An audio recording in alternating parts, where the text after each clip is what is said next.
Good evening. This is Rudy Giuliani with America's Mayor Live from New Hampshire. And tonight, I think our story for tonight to start with is $20 million for the Biden crime family. This is a combination of some that you've seen in a different light, some new ones, but the point of it is, and it gets a little confusing because people calculate this money differently. This is the money that they can show going into the bank, as opposed to some of it is money that is reflected in the hard drive, and they haven't been able to trace it into the bank yet. So this amount of money is 20 million additional discovered. Now you'll see this gets us to about 30 million for the Biden crime family. I promised you we would get way above 30 million. Just stay with us. They're putting these out once every 2 weeks. So I calculate that we'll be probably at the beginning of the fall when we hit we'll be over 30. We'll be over 30 million probably in about 2 weeks, but we won't get to the final number probably into the fall. Maybe not for a while, because there's also this whole issue with regard to the offshore bank accounts, that there is a witness who promises to be able to open those accounts and trace those accounts, not just for Biden but for others. Don't think that Zlochevsky was just paying off Biden. I mean, Zlochevsky is a complete crook. And, crook is a mild word. He's an organized criminal. And he had many things that he need protection from. And it was his habitual practice to pay off public officials. And there are more than enough public officials like Biden who are crooked all their lives and in it for money. And that's what the Bidens were all about. I mean, sounds like Hunter Biden's whole life was drugs. I'm not going to, let's put sex aside, but I mean, there's enough of that seeps through from the pictures you get to see. And there's enough just to make a general comment that the relevance of that part of this case, because it's so extensive and because it involves perversion, is its effect on national security. The fact that it's surely in the hands of the Chinese, the Russians, the North Koreans, and even in the hands of the Ukrainians, which makes negotiating with Joe a rather easy thing, meaning you got them backed up in the corner. Let's put it that way. So this 20 million, I don't know best how to break it down for you. Maybe we'll try this. We'll just go with this here if you can see it. This might be a little hard to see because I have it on a small little board here, but it'll help me at least as I go through it. Can they see that, Ted? How about the getter folks? Can they see it?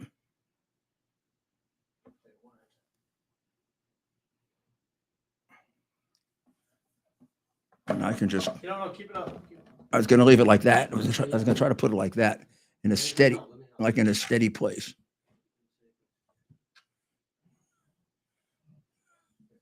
All right.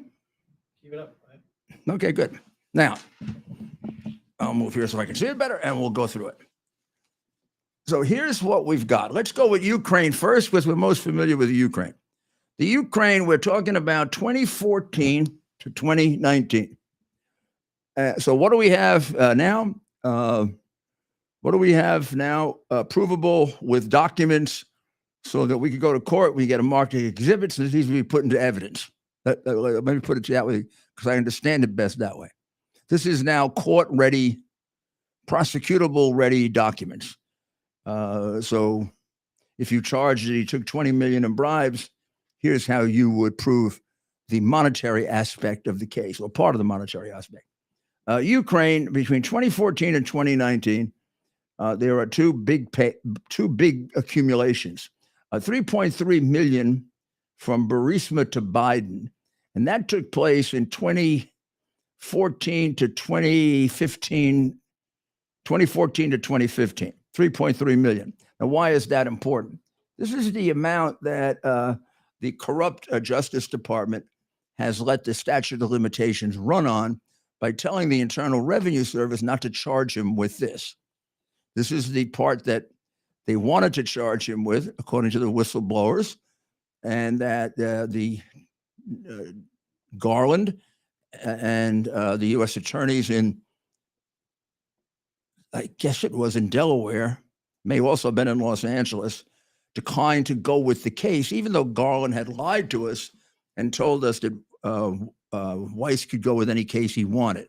Well, they had a case prepared for 3.3 million, and they never went with it. So now that is barred by the statute of limitations, at least the direct charge and the tax charge. But I'm not really worried about that. There's a way to pick that up, and I'm going to show you that in a minute. Then another 6.5 million, according to the whistleblowers, from Burisma. So now we have, according to them, 5, 6, 7, 8, 9.8 million from Ukraine, from Burisma. This is money from the crookedest, most dishonest, most dishonorable thief in Ukraine. Just that alone is quite a thing for Biden to be involved with. Just think of all the thieves that he meets with, talks to. I mean, he spends most of his time talking to international criminals. And we're wondering, did he get any of the money? Are the people who defend him really silly? What honest man would be spending his time with Mykola Zlochevsky? This is also Obama's point man in Ukraine. He would necessarily know who Zlochevsky was. When I began my investigation of this in 2018, I found out who Zlochevsky was in the first 5 minutes. Of course, I have quite a bit more of an active brain than Biden, but I mean, after 5 years, one would think you probably have to pound it into him, show him pictures, say it to him over and over again. Maybe Jill could do it while she's feeding him. But he would have known that Zlochevsky is one of the biggest criminals there. If he didn't know it, the State Department told him several times and warned him about his son's involvement with this big crook. And why you would have a son who's addicted to drugs dealing with a big crook and not realize you were destroying him, it only is true because we now know that he's an evil man, Biden. So that's 9.8 million from this crooked company. Now, there's an amount that they have, there are two amounts that they have left out that have to be calculated. One is a definite addition, and the other may be a bit of an overlap. The definite addition is the $3.1 million Latvian money transaction, which is dated on February of 2016. It's a communication from Latvia to Ukraine, laying out a money laundering transaction of Burisma's done by Kolomoisky, who, by the way, in case you'd like to know it, was the person in Ukraine closest to Zelensky.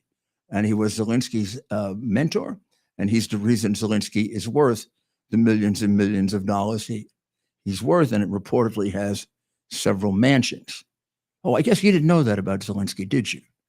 But his whether he's involved in the corruption or not, I have no proof of. Whether he knows about it is without doubt correct, and whether he has very close connections and has gotten benefits from also one of the most corrupt men in Ukraine, Mr. Kolomoisky, is 100% true. And whether he owes Mr. Kolomoisky is also true, since Kolomoisky was exiled until Zelensky got elected because he was so crooked, and Zelensky has brought him back. So I say that because this whole Ukraine situation becomes a matter of national security when we realize that Biden is not free to deal with Ukraine in a way that is without question, and could easily be compromised into not putting the best interest of the United States first, since Ukraine has knowledge of massive fraud, bribery, and financial crimes on the part of the President of the United States. The $3.1 million money laundering transaction should really be added to the total amount that we know about Biden, which would take us over 12 million there. And then, of course, we have the FBI 1023, in which Zlochevsky lays out a $10 million bribe, 5 to Hunter, 5 to Joe, at the very beginning to get them to agree to kill the case on Burisma when and if it becomes necessary. Whether that's been counted twice or not, I'm not sure. I don't think it's all been counted. So these will have to be reconciled. But you can be sure he got at least 12 million from Ukraine. Obscene amount of money, and all of that, all of the amounts I'm talking about, but a very, very small amount was while he was vice president of the United States of America. Romania on May 2017, he got a payment of 3.1 million from Popoviciu, probably before Popoviciu went to jail. It went to Rob Walker, and 1/3 of it went to Hunter, and part of it went to Haley Biden, who was Beau Biden's wife, and then eventually Hunter's girlfriend, on and off, with a whole unfortunate and tragic episode of drug addiction, it being thought that he lured her into it, or maybe she was already, don't know. But there are just way too many episodes of illegal drug use, as well as whole situation with possession of a gun illegally, for which he is going to be allowed to get away with it because he's a drug addict. But the charge is designed for drug addicts and to deter drug addicts from getting guns. So the idea of letting him off the prosecution of that one is completely inconsistent with the purpose of the statute. And also, if you're gonna let people off, you would let people off who were minor drug addicts. This guy is a 30-year-long drug addict who dropped out of the military for being a drug addict, who has pictures of massive abuse as a drug addict, driving his automobile at 80 and 90 miles an hour. More than one picture with him smoking a crack pipe while he's fooling around with drugs. I mean, that's pretty. In other words, when you think about a possible diversion in a statute or declining prosecution, you look for extenuating circumstances, not aggravating circumstances. With regard to this 10-year felony statute, there are just aggravating circumstances, yet the Justice Department is going to let him off the hook for it completely, so he isn't charged with a felony when he should be charged with this probably more than just about anyone that's been charged with it, because of his long history of drug addiction and the way in which he abused the use of drugs, drove automobiles, and put people's lives at risk. It also appears to have lured other people into the use of drugs, as well as, according to a psychiatrist, used it in a way that was dangerous to children. I mean, there's absolutely no reason for not prosecuting other than corruption. I mean, the case is such a strong case that you can only explain this as Garland's Justice Department stinks to high heaven. But from Russia, he received 3.5 million from Yelena Baturina, who was the wife of the mayor of Moscow, who was very close to Putin. Now, This was 750,000 to Archer, 2,750,000 to Hunter, and Hunter Archer, and of course the Biden clan, the Biden crime family, subject to the formula given to us by Hunter, which is 50% for Pop. And this came while Pop was the vice president of the United States, and also seems to have bought for Batterina constant immunity from sanctions, because although she's considerably more worthy of sanctions than many of the people that he's put on the list, she's constantly kept off, as is another who was involved in business with the Bidens. Those two seem to have gotten that. So that gets you really right to a straight out and out singular bribe, because that's the quid pro quo. People want to know, what did Joe do for this? Well, he kept her off the sanctions list because she pumped at least $3.5 million into the family. Now, there also is another whole investigation, and I've never seen it, and nor do I have the details of it, except a few little hints of it on the hard drive. And it's that $3.5 million seems to also have been connected to many, many more payments from Russia, but I've never been able to get my hands on them. And the reports that I see say they go up to as much as $100 million. Let's not count them. Let's count 3.5 million. Then we have China, and this group of documents and bank records, and China is going to also turn out to be considerably more than what I'm showing you, but this is the part that's provable right now, and that's $3 million from the Chinese state energy company that went to James Biden, to Hunter Biden, and to, again, Haley Biden, with the proviso of 50% for Pop. And that was in 2017, after Joe was out of office, but a deal that was largely negotiated and based on promises and things said and done while he was vice president. And then another transaction of 5.1, again, at about that same time, that went into the Owasco Corporation, which is another one of these laundering corporations that Hunter has. And Hunter, basically, you also can see that money coming out to the Biden crime family, again, subject to the proviso of 50% for Pop. Final country that we have in this list is Kazakhstan. And here what we really have is a bribe, a gift, whatever. But we have the exact amount of money that is necessary, about, I think, $142,000 to buy a watch called a Fisker, which I'm not aware of, a car called a Fisker, rather, which he traded in for one that I am more familiar with, which was the Porsche. And that's the one he kept driving around while influenced by drugs, to the detriment of all the children and anyone else in that neighborhood, because he could have killed them easily. It is true. There is a memo that does show that he poses a danger to children in a different respect, but we'll cover that at another time when you're ready for it. It is impossible to believe how bad this family is. And it is also impossible to believe how and why people who consider themselves Americans cover up for them.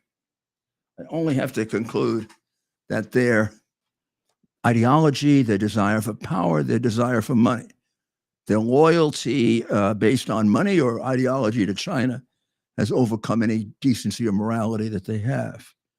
And this is the group from, I believe, Kazakhstan.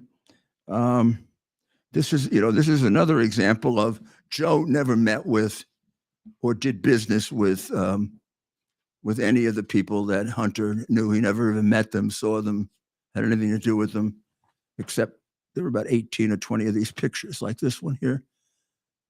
These people look like they went to school with Hunter's boyhood friends. Huh?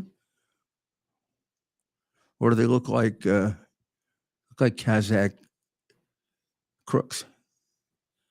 I don't know. They look more like Kazakh crooks to me. Now, I think that was taken at Cafe Milano, where there were two gatherings of Biden and the organized criminals. Apparently, nobody does vetting for the vice president when he meets with people. He meets with people who are members of organized crime, who are on the list of the State Department for people Americans shouldn't do business with. Almost everyone at that dinner was a persona non grata that if I were having dinner with them, probably one of my friends would warn me not to go, like Bernie Kerry could call me or someone else and say, "Boy, you got a big crook there." Vice president met with them. There are about 5 of them that'd be on the list of organized criminals. Generally, vice presidents don't meet with organized criminals unless they're organized criminals themselves. And another indication is the big fraud they're carrying on. Some of this money went to a company that had like Bohai Harvest Thornton. When you see the word Thornton in one of the laundered companies of the Biden crime family, you have there an associate member of the Biden crime family who has quite a organized crime pedigree, but the press won't tell you about it, even though it's about as newsworthy as you can imagine. I think when I tell you this, for those of you that are fair-minded, you realize the kind of corrupt situation we're in, where you see money going to that Thornton thing, like from China. The guy who runs Thornton is a man named. Well, I'm gonna take a short break. We're gonna play our QUX commercial, and then I'm gonna tell you, and I'm gonna have you guess who their partner is. That further solidifies our justification for calling them the Biden crime family.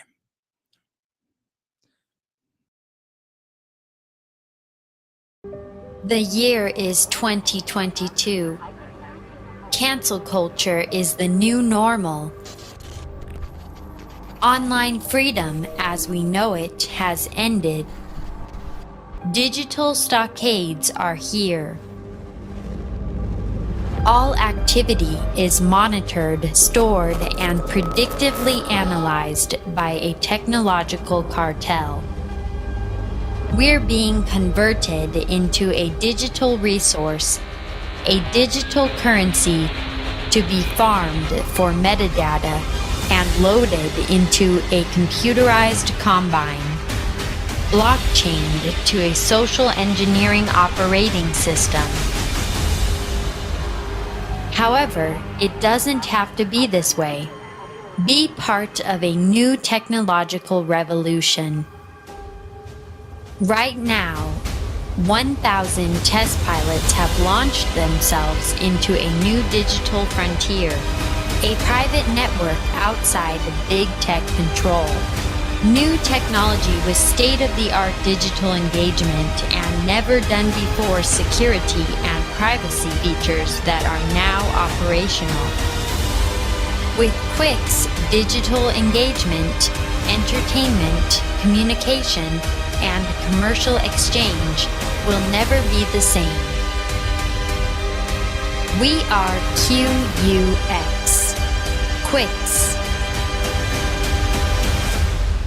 Advanced pre-release sales are limited to 3,000. Order now by visiting QUX.tv. Get yours now before they sell out. Be part of a brand new online experience that you control.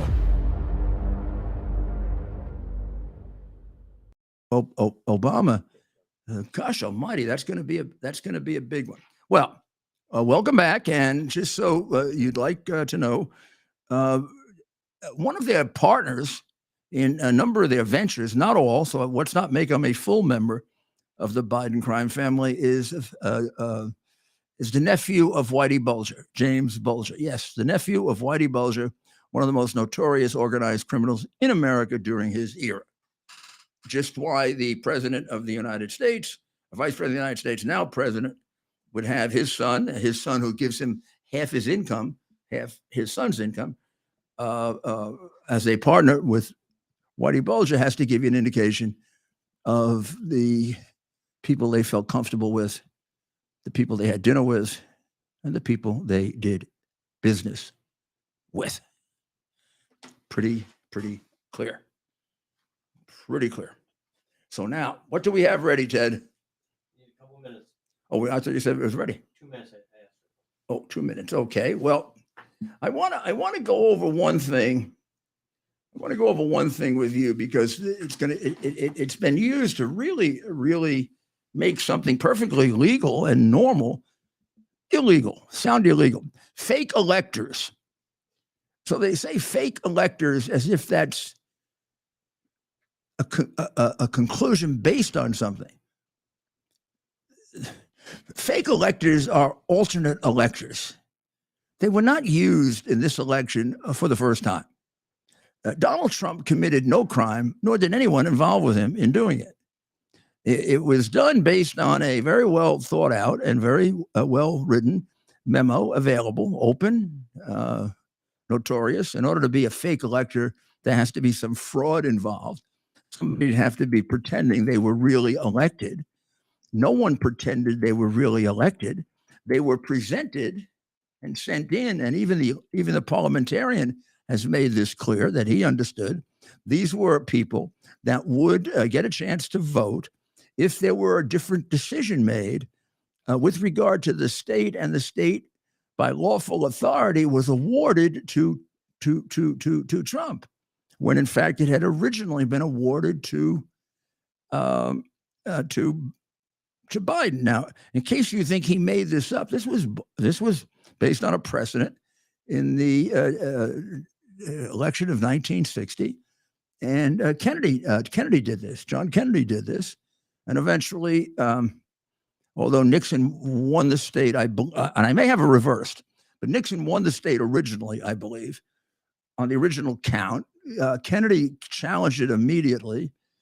By the time, and they went through it. It takes time, and they're in court. When the Electoral College was to vote, the state was still officially awarded to Nixon, and the state of Hawaii, by the way. And Kennedy put together an alternate slate of electors. And why did he do that? He did that because if in the interim he won the case, or for some other reason, the state was awarded to him. After the Electoral College, had he not had an alternate slate, he would not have gotten those votes. In other words, his electors would not have been put in the electoral. There would have been no electors to put into the vote. And the votes of the state of Hawaii would be discounted. And then the question, which we don't know the answer to, is: do you move the calculation for the majority? Is it based on the actual number in the Electoral College or the actual number of the votes? I don't know the answer to that. I'm not sure if Chesbrough ever got to the answer to that.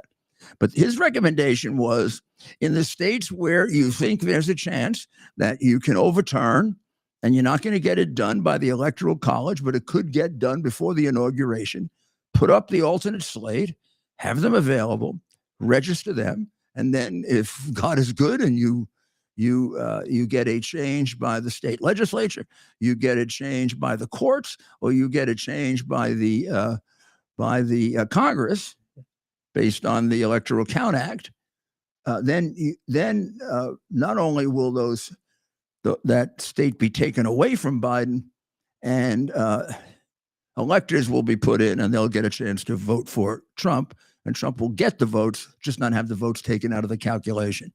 That was it. There was nothing else to it. There's nothing that says that's illegal anywhere. It's been done before. It was done openly. Nobody ever pretended it was anything else. And any charge based on that is considerably more fraudulent than what they're charging. Right? It's part of their sickness.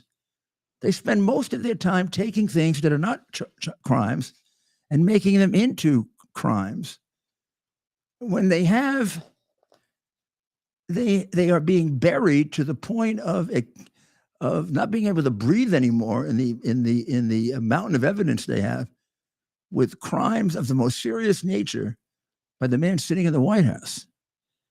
Maybe that's why they do it. That's why they do it. And it sure isn't having the effect intended. He's leading in every poll. Some of them are ridiculous leads, like 40%, 50%. Despite the fact that the press just loves to say, because I think if he wins by 30%, they're not going to acknowledge it. He's ahead of Biden in more polls than he's behind. They're close. Biden's ahead in some, but you count him up, he's ahead in more than he's behind. Biden, and of course he's wiping out. Let me see if I can find it here. He's wiping out our friend here. Let's see. I want to show you what we got. This was sent around. This was sent around New Hampshire. This is his last gasp in New Hampshire. I think this is a good one, by the way. Here. DeSantis sent this out. Everybody in New Hampshire, every Republican, I guess, in New Hampshire, got this. Now, I'm going to ask Dr. Maria this, but I don't know if every Republican got it because I don't know if they have a list. You register like on election day. You walk in and you say, I want to vote as a Democrat or Republican, whatever, something like that. But independents can vote in the primary here. Here's the backside of it. The backside of it tells you a bit of his history. It kind of gives you did not have a privileged beginning. Young Ron was an electrician assistant. He played on the Yale baseball team, like President Bush, 41, who was a member of their all-star team. Might even have been a member of their Hall of Fame. He was a very, very skilled first baseman, and has a very famous picture with Babe Ruth. I'm talking about Bush 41. Then there's a picture of him in his combat fatigues, and it says, Ron DeSantis knows the American dream takes grit. He is way behind, not as far behind in New Hampshire as elsewhere. So maybe there's a calculation here, which would be an indication of a somewhat rejuvenated campaign, that his rejuvenated campaign team, has got a little bit more the common sense than his original team, which I blame for some of the loss of you can't say he ever really had a lead. So you go back over 100 polls, there's one poll in which he was leading by 2%. One. There were a whole bunch at one time where Trump's lead was small, where Trump's lead was, there were a few single digit. Most of them were low double digits. And then, of course, they ballooned out. Started about 2 weeks before the first indictment. So it's not just the indictment. I think the indictment accelerated it. Now the indictments are becoming almost counterproductive, because if the Democrats look carefully, if their objective was to get him nominated and then defeated, unless somebody's playing around with the polls, seems like the effect of the cases being seen as fraudulent has leapt over into the Democratic side as well, and the independent side. Because whereas he was behind Biden, he's now ahead of him. And in some states, important states, more than just a marginal lead. There is, unless you want to go to sleep, there used to be only an effect on the Republican side. You can now see an effect on the entire electorate. And I really do think if they pull off this case in Georgia, it's going to really be devastating for them, because it's the silliest case of all. First of all, you have three others.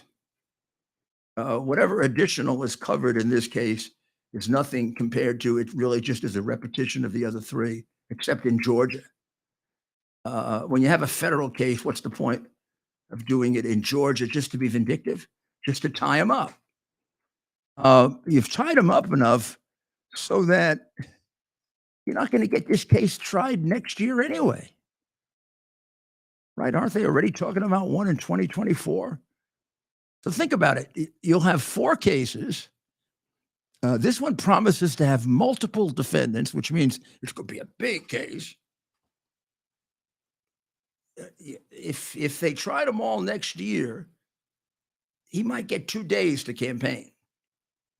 And I can't believe that you can't go to court and get a court to declare that a violation of his constitutional rights, since it was all done after he was an announced candidate for president of the United States. And unless a judge wants to be just a stiff, they really are marginal. To me, they're non-crimes, but the best you can say is they're marginal legal theories. None of these cases put off until after the election would have the slightest effect on anything. People will know about them before the election and can figure them into their decision the way they couldn't with the hard drive.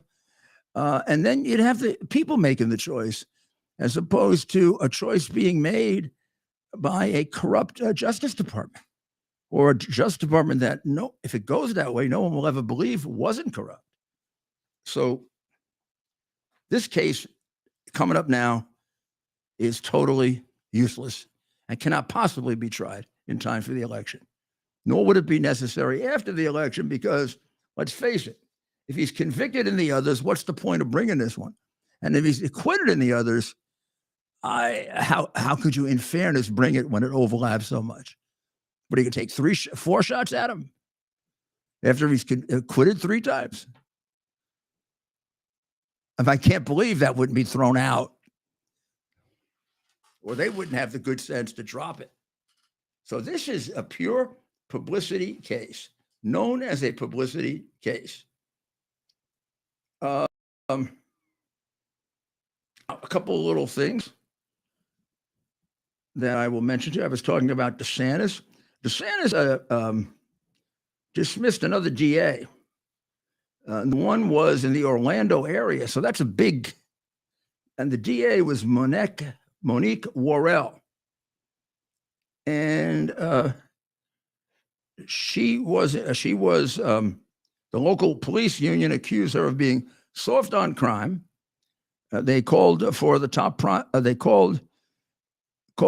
She called her out for not prosecuting Danton Veal, who was arrested in March for sexually assaulting a child while he was on bond. And she let him out again.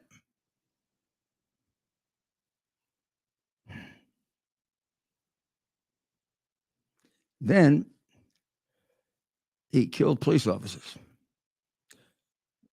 And the quote from the head of the union is, "Now 2 Orlando police officers' lives have changed forever. Monique Worrell's soft on crime stance has yet again let the citizens of Orlando down." He originally had suspended Tampa area prosecutor Andrew Warren, and that was his refusal to charge anyone under the Florida abortion ban. He decided he'd be the legislature. And both of them are Soros bought and paid for prosecutors. Ron, by the way, and Vivek are so far the 2 that have signed the pledge to support the Republican candidate. Now, I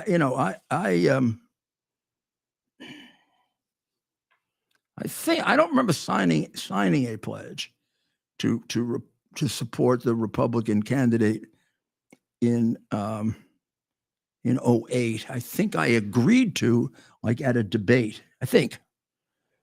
But on further reflection, and I guess I'd make that same decision then, given the candidates. But you really should have the option of not supporting the candidate of your party. It doesn't make you disloyal. I think you're disloyal to your party if you put your party in front of the United States. Does that make sense to you? Being a good Republican first means being a good American. That's why we say America first, not Republican Party first, right? So I'm not sure I like that. I used to. It's a tough one because you want to make sure that people aren't invading your party whose objective is to ruin it. At the same time, you got to trust these people to have enough common sense and judgment so they should be able to make a decision based on what happens during the campaign. So now we're going to have a little fun. We're going to take out our balance of nature, and Rudy's going to get rejuvenated so he can finish the show. Here we go. We got the big ones. We got the little ones. The big ones, the regular size, fruit and veggies, you get 35% off if you do code Rudy. You go to balanceofnature.com, code Rudy, order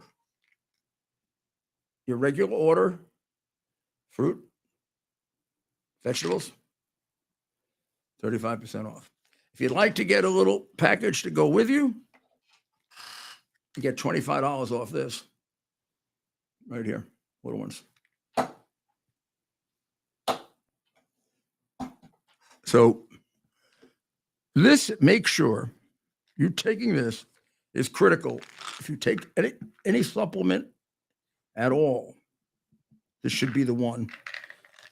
You should take others too. There are others that are valuable, and you make that decision. I'm not a doctor. I can't.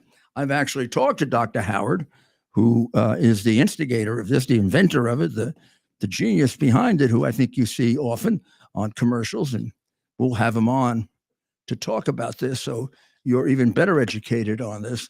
But I asked him to give me a list of, because you can't, I mean, it's almost as if there are too many, right? Too many of these that are listed for you. And I asked him to give me the sort of a list of the most critical.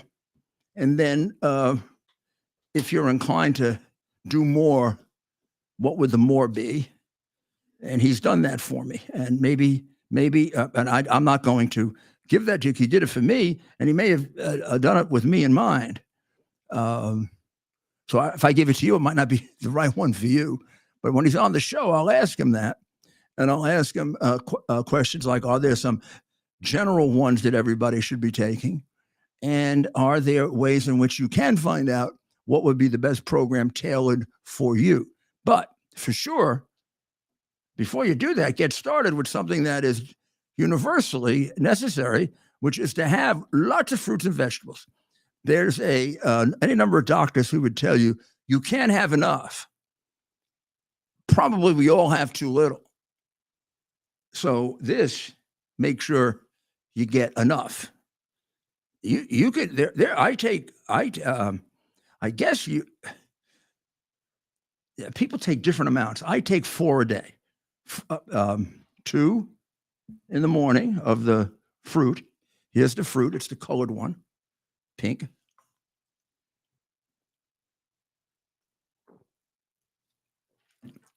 Two of the veggies.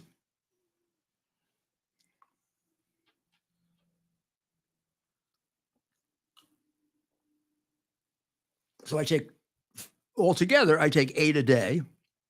There are people who take 4 a day, and there are people who take 12 a day.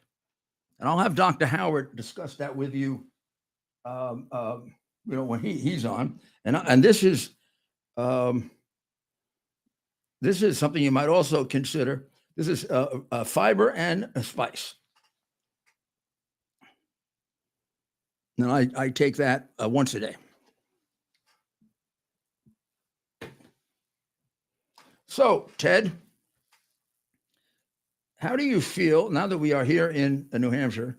I think it's appropriate that we have a little discussion of of New Hampshire, and I talked only about Donald Trump and Ron DeSantis. DeSantis moved around his staff. He got rid of Janera Peck, although she's like number 3 or 4 on the campaign now. She's not gone completely. And he's brought in James Uthmeyer, who was number 2, made him the campaign chairman. And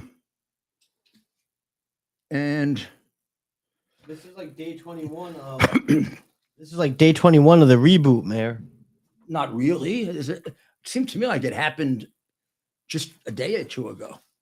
Yeah, well, they just moved Mrs. Peck, but didn't they announce something 3 weeks ago? How they were, they cut a third of the staff. They were making all these changes. They were going to become this leaner, meaner machine, fighting machine. Yeah, hasn't happened yet. They're not a mean fighting machine. Still a lot of time left, and people we've talked to, of course, nothing like being on the ground in New Hampshire. We've gotten to know a lot of folks from all these different campaigns who will protect their anonymity. Anonymity From gossiping with them, what do you? Maybe we'll have some of them on tomorrow night. Yeah. So what I'm hearing They is they're all afraid of talking publicly. Yeah, I know why, because they're afraid they're going to be able to say something wrong. Yeah, they're afraid they might say something wrong for their candidate. Everybody's starting to get nervous. Yeah. Don't you think? People start dropping out, right? And so folks are switching teams. And no, they're getting looking nervous. to get picked They're up. getting nervous. Yeah. And a lot of people. I mean, Trump makes fun of it, but a lot of people are calling up. Yeah. And Trump said, "Did you give money to DeSantis?" Must have been a. Must have been my paperwork wife. I don't know. Yeah, she does stuff is. like that. You know how it is, Mr. President. Not me. No. No, Funny not how me, that please. works, No, right? don't When the put me on, polling. please, don't put me on. Funny how that works with the polling. So I am hearing folks are leaving DeSantis in droves. And by the way, Trump will gladly accept you. He's not. It's a game of addition, right? You're entitled to have made a mistake. And sometimes they're the best supporters. Nikki Haley, I'm hearing, is starting to scale back. Well, she hasn't. At least DeSantis had his day, in the sense that he never was the front runner, but because they wanted him over Trump, and Fox still does. They're still plugging away. He looked like a front runner for a while, but she never got above 5%.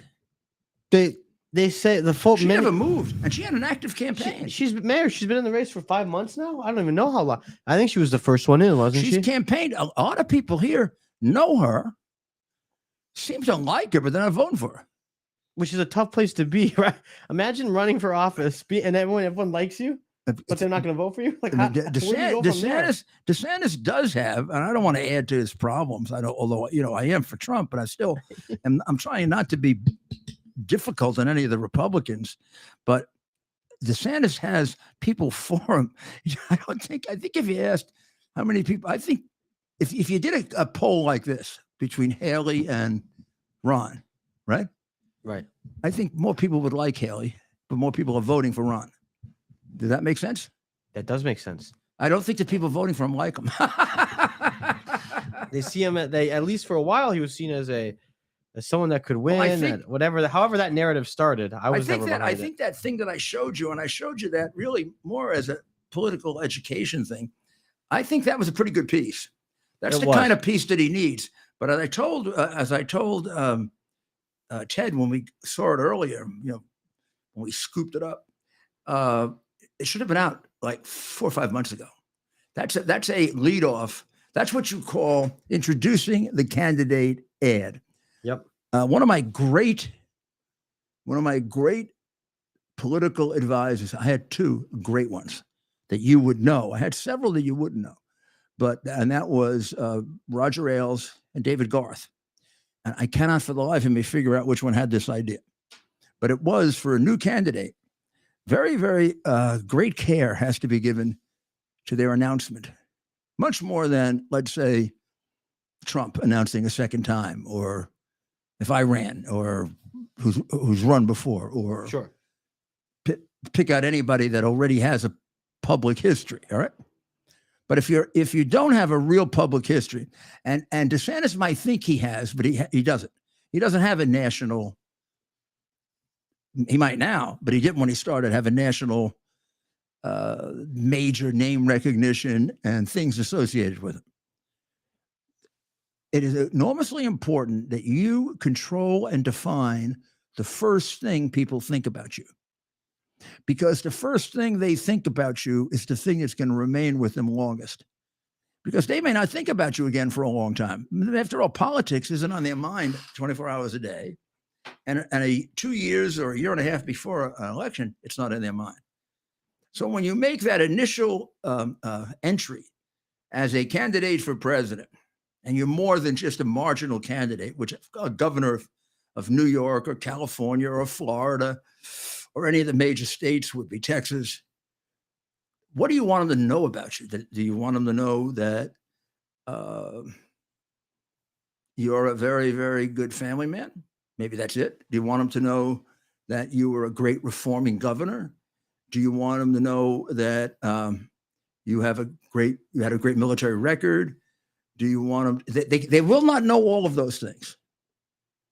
If you say all those things to them, each one of them gets divide into all the things you said to them, the number of things you said.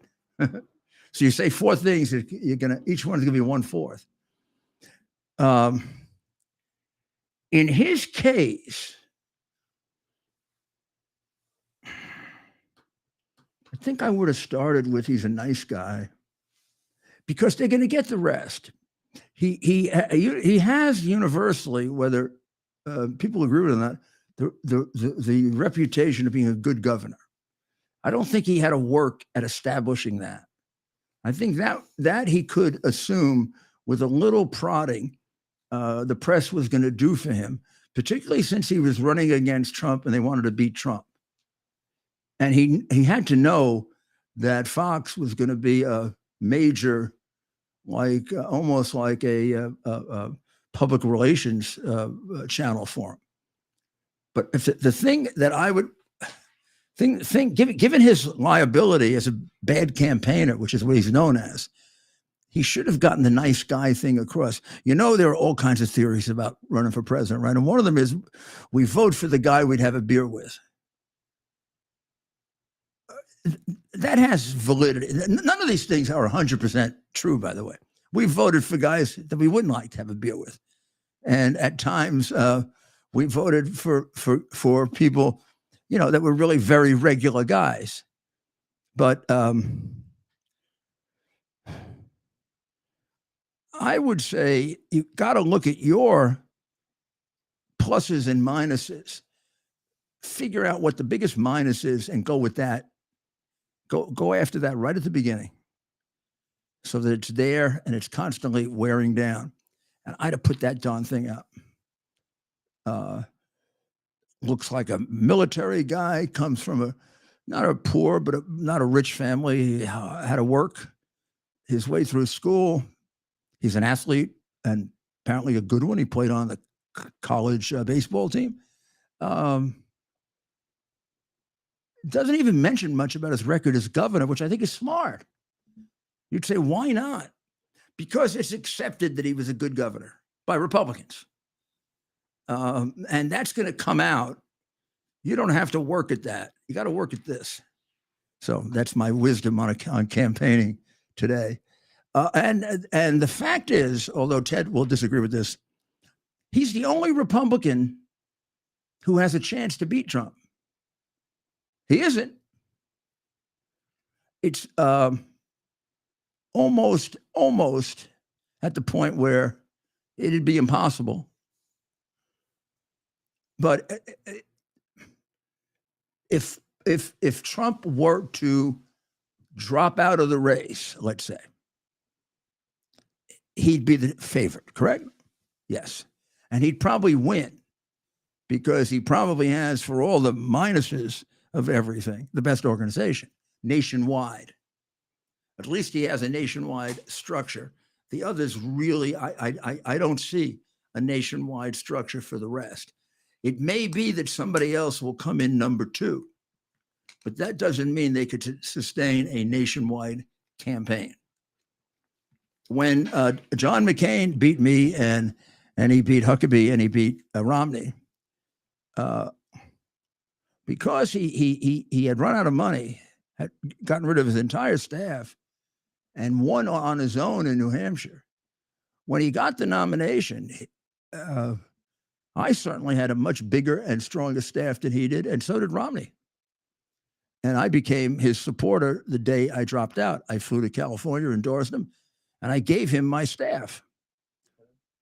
The person with the biggest staff doesn't necessarily win. So he has the biggest staff, right, by a lot, aside from Trump.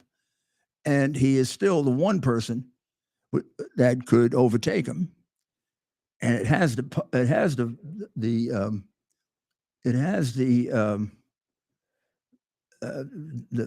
Murdoch people in a bind, because they're trying to figure out. I think they have given up on him, but they still now are going back to doing good stuff about him, because I think they realize there's nobody else. I mean, they're trying to push Christie, and Christie's trying to get above 5%, and then stepping on his foot constantly by being nasty, which does not work in New Hampshire. The Christie nastiness does not work in New Hampshire. We say, well, why does Trump work? Because Trump does it with a sense of humor, which Rush Limbaugh used to do. Chris has no sense of humor. There's nothing funny about Chris Christie. He has no ability to deliver a line that will make you laugh, except at him. And if you're gonna deliver negatives, you have to have a sense of humor. It's the only way you can soften them. And Trump maybe does it too often, and maybe does it to his disadvantage sometimes, but he gets away with a lot of it because he's very funny. You look at Trump's rallies, and they're extremely entertaining. Maybe if you don't like him, you can't take him. But for the people who like him, it's like people would wonder, how does Rush Limbaugh have the biggest audience on radio between 12 and 3 and only does his talk for 3 hours? Because he was funny as hell. Imitations, stories, I'm Henry Kissinger, and I'm going to China. I'm going to China all the time. That kind of stuff. He'd make fun of he'd make fun of Clinton. He use his accent and stuff like that. I feel your pain and other things I can. And then he'd stop. Oh, I feel your pain. Mayor, and as many other things as I can. What do you think of Ron DeSantis debating California Governor Gavin Newsom, and could that backfire? Anything can backfire. Anything could backfire. Ted, tell me why, but tell me why you think it would I mean, I don't know what here's what I would say. I would put it this way. Tell me about Newsom and DeSantis. Will it do any good? I don't see how it would hurt them unless they say something stupid. The exposure is not going to hurt them. How would it hurt them, Ted? You say, how would it backfire? It could mean nothing, or it could mean something. Well, you mean if it means nothing and it's a letdown, it would backfire? Well, I think Governor DeSantis that's possible. Yeah, well, Governor DeSantis and his team are going into it with this idea that, oh, look, we're going to contrast Florida's perceived success against California's perceived failures as a state government, which, by the way, I agree. We probably agree with most of our audience that is, in fact, the case. I don't know that translates to the general public. I think the general public sees California still as this cool place, Hollywood, LA, but Florida too. The point being, Gavin Newsom on the policies, sure, to a conservative right-leaning audience, DeSantis in Florida is a much better situation, and he's a much better leader than Newsom. But on style and charisma and debate skills and television appearances, I think Newsom has the ability to to make DeSantis kind of look like a chump in some, right? Just from a stylistic, when they're up there, you got this, and Gavin Newsom, I hate to say it, he comes off as a little cool. I've never seen Newsom debate. I've seen Newsom on, interviews and speeches and stuff like that. He is very good looking. I don't know that he's a great speaker. I've never heard him give a speech, nor do I attach him to any great speech. Obama, you could attach him to the speech at the convention about we're not black, we're not white, we're all Americans, which really, but that was kind of a phony speech, but it was good. Bill Clinton was a great speaker. Trump is a great speaker in his way. I mean, nobody excites crowds like Trump.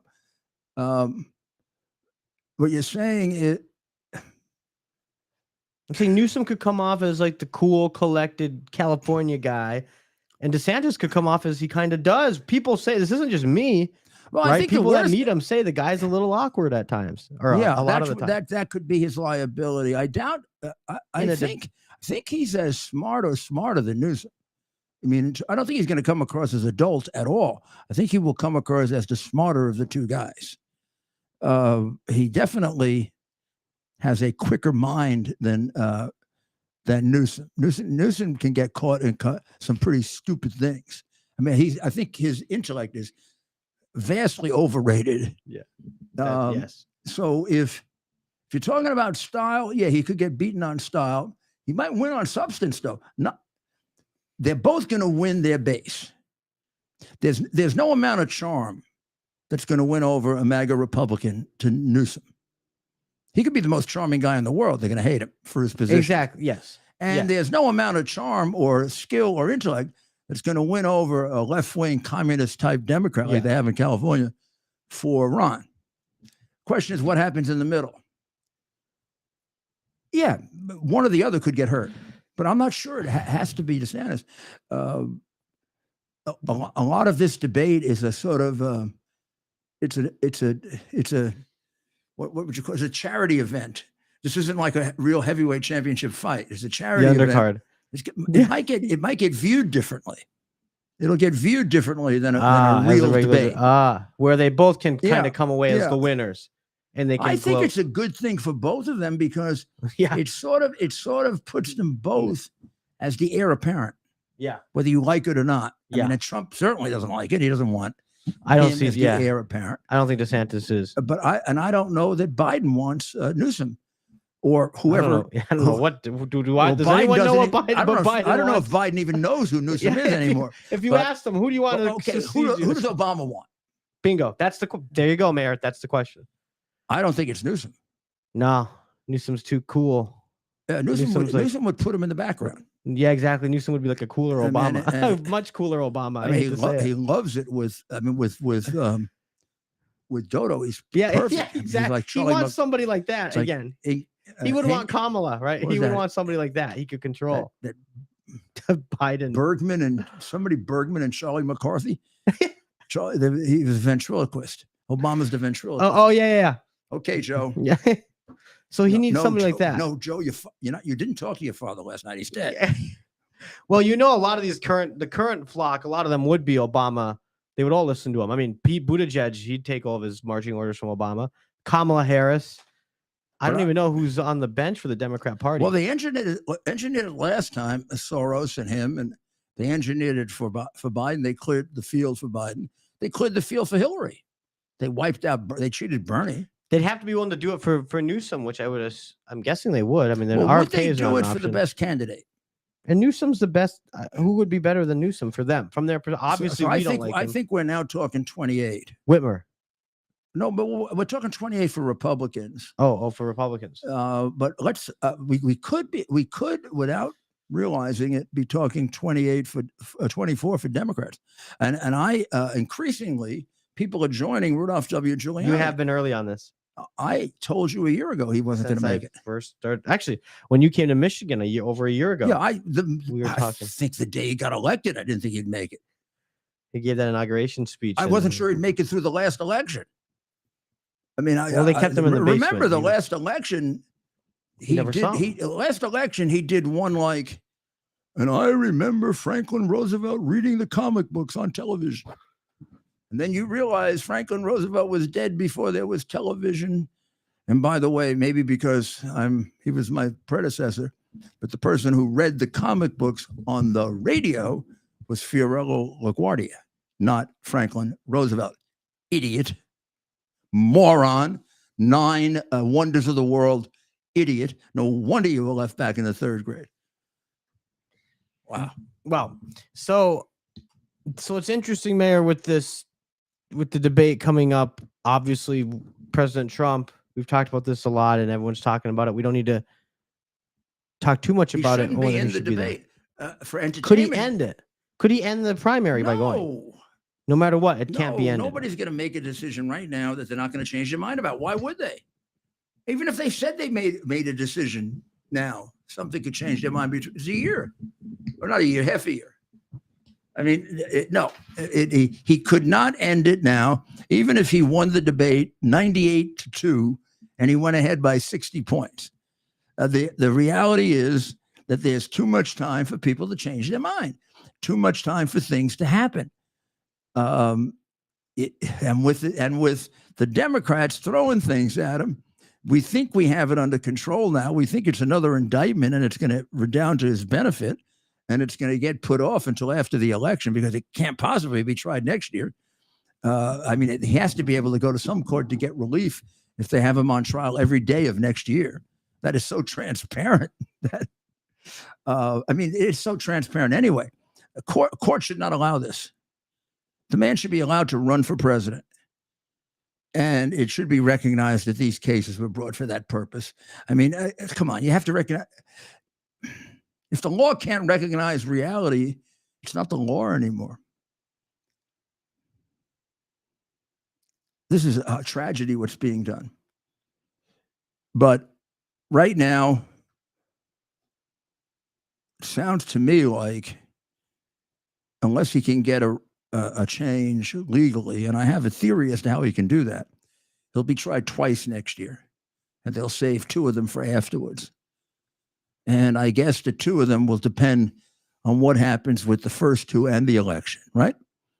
Should he get acquitted on the first 2 and get elected, I think they'll drop the cases. Should he get convicted on one of the 2 and get elected, well, he could pardon himself on the federal case remaining, but he couldn't pardon himself on the case in Georgia or New York. So here's an interesting one. Suppose he was convicted on one, acquitted on the other, gets elected, and there's the one federal case out there, the most recent one, I guess, and the Georgia case, which since it came last will probably come last. Would they go ahead with the case if he were the president? Well, he could pardon himself on the federal case, so then there would be just one case left. And would Georgia try him on the president of the United States on that case? And here's the interesting thing. I don't think they can. I think they're going to have to wait 4 years to try him. Because you can't try a sitting president. You have to impeach him. So it really becomes enormously complicated.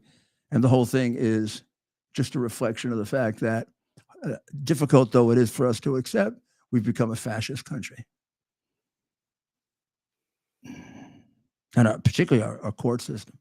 Our judicial system is a 2-tiered system, and there's no such thing as 2 systems of justice. That's a contradiction. That means no justice for the people in the second system, right? The one that you get prosecuted for things you didn't do with no rules. How can you say he has a Sixth Amendment right to counsel when even in that indictment, it's all his lawyers that are indicted? That's not a giveaway. It's not a giveaway that they went and took my iCloud account from the day that I began representing him so they could spy on him. What decent country does that? Isn't that an act of Stalin or Hitler. Oh, well. So let's see. And do I have everybody? Do I have everybody up on everything?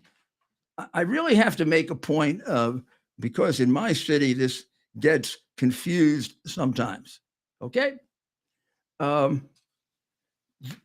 There's a feeling of great sympathy for the migrants. And I understand it, and you have to say it, right? Oh, poor people, they're just coming here for this, that, or the other thing. Now, that is a generalized statement that applies to some of the people, but it is absolutely inapplicable to others of that group of people. And to use it as a generalized statement can become very dangerous. For example, a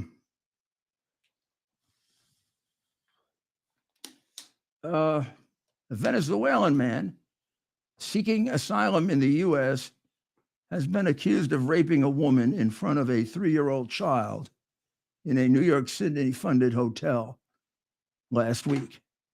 Prosecutors say Jesus Guzman Bermudez, 26, and the victim were staying at a hotel in Cheektowaga, which is up near Buffalo, by the way. And the victim was in a hotel that was paid for by the Adams administration, along with 500 other immigrants who were recently buzzed there. He was arrested, charged with rape, unlawful imprisonment, endangering the welfare of a child. And the rape took place in front of the child.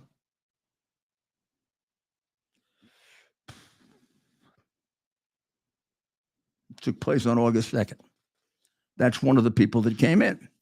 Then an MS-13 gang leader was found guilty Wednesday of ordering the murder of a 16-year-old boy found nearly decapitated in a Queens park. Melvi Amador Rios.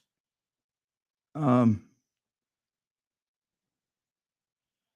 MS-13 snitches took the stand and testified about the leader's ruthlessness. The defendant was the one signing the death warrants. So this is another illegal immigrant, not immigrant, illegal immigrant. Neither one of these people came here for asylum. The rapist didn't come here for asylum. The guy from Venezuela who ran a gang can run a gang in Venezuela just as much as he can run a gang here. And the mayor of our city says we're at the breaking point with a $12 billion tab now and going up. We get about 10,000 a week. Remember, he asked for it.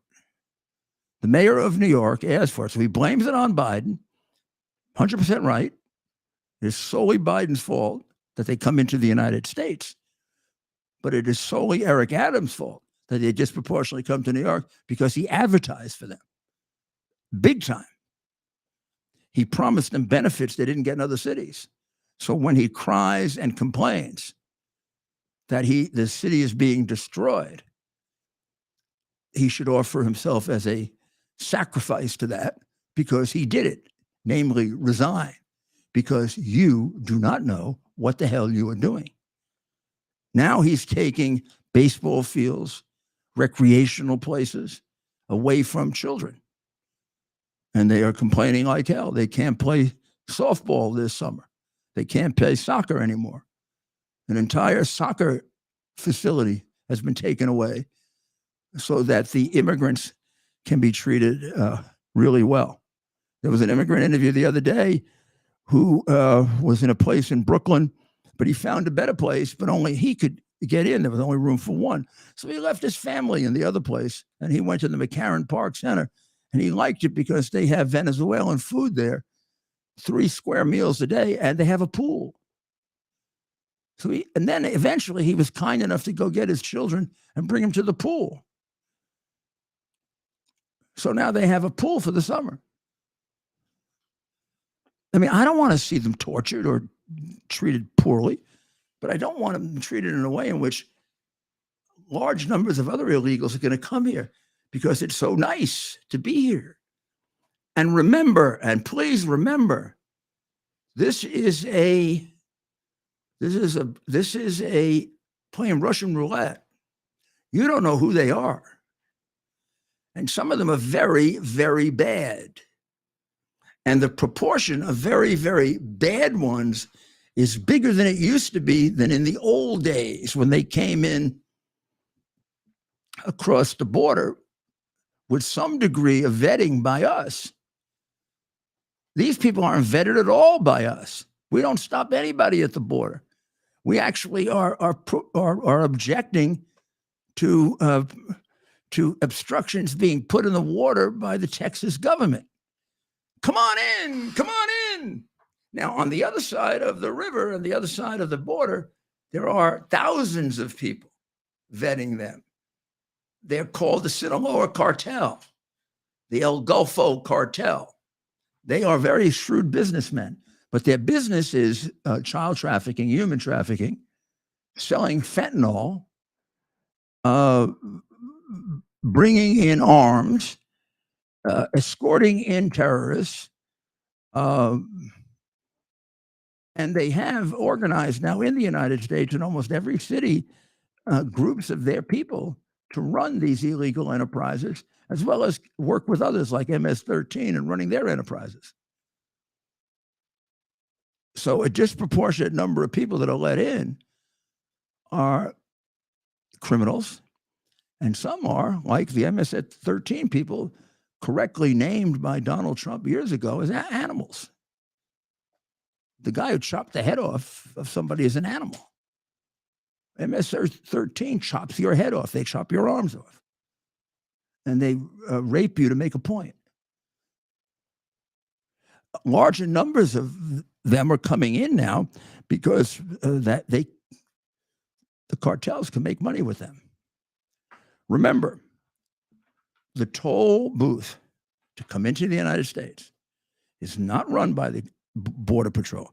It's run by the Mexican organized crime groups called the cartels. There are 4 major ones and then smaller ones. We'll put out a map soon. I have one. I'll update it and show you the map. This is what we got because the last campaign and the last election was a fraud. You put lifetime criminal in the White House, very bad things that can happen, worse than have ever happened before in American history. Just pray to God that he's out soon, that he resigns, that they use the 25th Amendment or they impeach him, even sooner than the election, because who knows what irreparable damage this guy can do. He's completely amoral. He's evil. He doesn't have a brain left. Well, on that thought, come back tomorrow on WABC Radio at 3 o'clock, WABCradio.com, or right here tomorrow night, where we'll do a little wrap up on New Hampshire and keep you up on who knows what terrible thing will happen, or maybe something wonderful will happen. God bless you, and God bless America.